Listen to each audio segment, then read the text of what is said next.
హనుమాన్ జయంతిని ప్రతి సంవత్సరం 3 సార్లు నిర్వహించుకుంటారు. మార్గశిర మాసంతో పాటు చైత్ర శుద్ధ పౌర్ణమి, వైశాఖ బహుళ దశమి రోజున హనుమాన్ జన్మోత్సవాన్ని జరుపుకోవడం ఆనవాయితీగా వస్తోంది. చైత్ర శుద్ధ పౌర్ణమి రోజున హనుమాన్ విజయోత్సవాన్ని చిన్న జయంతి పేరుతో నిర్వహించుకున్నప్పటికీ హనుమంతుడు వైశాఖ బహుళ దశమి నాడే జన్మించాడని, ఇదే అసలైన హనుమాన్ జన్మోత్సవం అని పండితులు చెబుతున్నారు. అయితే హనుమాన్ దీక్షాదారుడు తమ ఐడియా కోసం చిన్న జయంతి, పెద్ద జయంతి అని చెబుతున్నారు.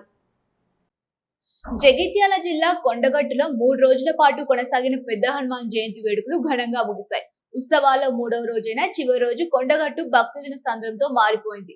మండలం రోజుల పాటు దీక్షను స్వీకరించిన హనుమాన్ భక్తులు దీక్ష విరమణ కోసం పెద్ద ఎత్తున తరలి వస్తున్నారు. దీక్షాదారుల రాకతో కొండగట్టు కొండంతా కాషాయ వర్ణమై రామనామ స్మరణతో మారుమోగుతోంది. అయితే కొండగట్టులో నిమిషానికి భక్తుల రద్దీ పెరుగుతుండటంతో పోలీస్ బందోబస్తును పెంచారు. దీక్ష విరమణకు వచ్చే భక్తుల కోసం 300 మంది అర్చకులను, తలనీలాలు సమర్పించేందుకు 1500 మంది నాయ బ్రాహ్మణులను అధికారులు నియమించారు. మండుతున్న ఎండల వేళ భక్తులకు ఇబ్బందులు తలెత్తకుండా తాగునీరు, కూల్ షెల్టర్లను అధికారులు ఏర్పాటు చేశారు. కరీంనగర్ వావిలాలపల్లి గుండ్ల హనుమాన్ భక్తాంజనేయ స్వామి వారి ఆలయంలో పెద్ద హనుమాన్ జయంతి వేడుకలను ఘనంగా నిర్వహించారు. ఉదయం నుంచి ఆలయ అర్చకులు స్వామివారికి హనుమాన్ హోమం, పంచామృత అభిషేకం, ఆకుపూజ, హనుమాన్ చాలీసా పారాయణం నిర్వహించారు. ఈ కార్యక్రమంలో భక్తులు పెద్ద ఎత్తున హాజరై స్వామివారి సేవలో తరించారు. ఈ రోజు మరి హనుమత్ జయంతి సందర్భంగా మన గుండె కార్యక్రమాలన్నీ కూడా విజయవంతంగా ముందుగా పొద్దున ఉదయం స్వామివారికి అభిషేకం, తదుపరి మరి స్వామివారికి అలంకరణ, అందరికీ కూడా భక్తులు దర్శించుకోవడం జరిగింది. తదుపరి ఎవరైతే స్వాములు దీక్షలో ఉన్నారో స్వాములందరూ కూడా హోమం కూర్చొని హోమం వేయడం జరిగింది. హోమ ద్రవ్యాన్ని కూడా అందరం ఆ హోమంలో వేయడం, ఆ తదుపరి కార్యక్రమాలన్నీ కూడా నిర్విఘ్నంగా కొనసాగాయి.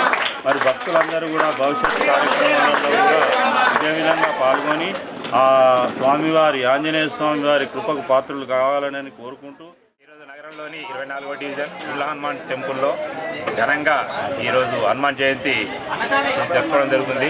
ఉదయం 4 గంటల నుండి ఇక్కడ ఉత్సవాలు ప్రారంభమయ్యాయి. ఉదయం 4 గంటలకు అభిషేకము, అలంకరణ, అదేవిధంగా పూజ, హారతి తదితర కార్యక్రమాలు అన్నీ కూడా చేపట్టడం జరిగింది. అదేవిధంగా ఈ అభిషేక కార్యక్రమానికి మరియు జయంతి సందర్భంగా వాళ్లపల్లిలోని 24వ డివిజన్ భక్తులు అందరూ వేల సంఖ్యలో పాల్గొనడం జరిగింది. ఈరోజు ప్రతి సంవత్సరంలాగే ఈసారి కూడా జయంతి సందర్భంగా అన్నదాన కార్యక్రమం ఉంటుంది. ప్రతి సంవత్సరం కూడా చేపట్టడం జరుగుతుంది. ఇట్లాంటి కార్యక్రమానికి అధిక సంఖ్యలో భక్తులు పాల్గొనడం మాకు చాలా సంతోషకరం. చైర్మన్ గారు అదేవిధంగా కమిటీ సభ్యులందరూ కూడా ఈ కార్యక్రమం ఘనంగా నిర్వహిస్తున్నారు. ఈ సందర్భంగా ప్రతి ఒక్కరి భక్తులకు మరియు ఆలయ కమిటీ సభ్యులందరూ కూడా పేరున హనుమాన్ జయంతిని పురస్కరించుకొని నేడు కరీంనగర్ నగరంలోని 13వ డివిజన్ లో మార్కండేయ అభయాంజనేయ స్వామి సాయిబాబా ఆలయంలో 46వ డివిజన్ కార్పొరేటర్ మల్లికార్జున రాజేందర్, వారి సతీమణి రజనీదేవిల ఆధ్వర్యంలో భక్తులకు అన్నప్రసాద కార్యక్రమాన్ని నిర్వహించారు. ఈ సందర్భంగా ఆలయంలో ప్రత్యేక పూజలు చేసిన అనంతరం స్వయంగా వారు భక్తులకు అన్నప్రసాదాన్ని వడ్డించారు. ఈ సందర్భంగా వారు మాట్లాడుతూ హనుమాన్ జయంతి రోజున ఇటు హనుమాన్ దీక్ష స్వాములకు అన్నప్రసాదం ఏర్పాటు చేయడం ఆ భగవంతుడు మాకు కల్పించిన గొప్ప అవకాశంగా భావిస్తున్నామని తెలిపారు. ఆ స్వామి దయతో కరీంనగర్ ప్రజలు సుఖ సంతోషాలతో ఉండాలని వారు ఆకాంక్షించారు. అదేవిధంగా అన్నప్రసాదం స్వీకరించడానికి వచ్చిన భక్తులకు నగరంలోని వృంద హాస్పిటల్ ఆధ్వర్యంలో ఉచిత వైద్య శిబిరం ఏర్పాటు చేశారు.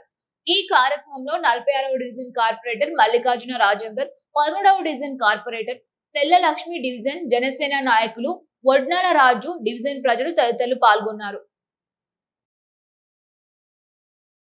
ఈరోజు మార్కండేయ నగర్ శివాలయము మరియు భక్తాంజనేయ ఆలయంలో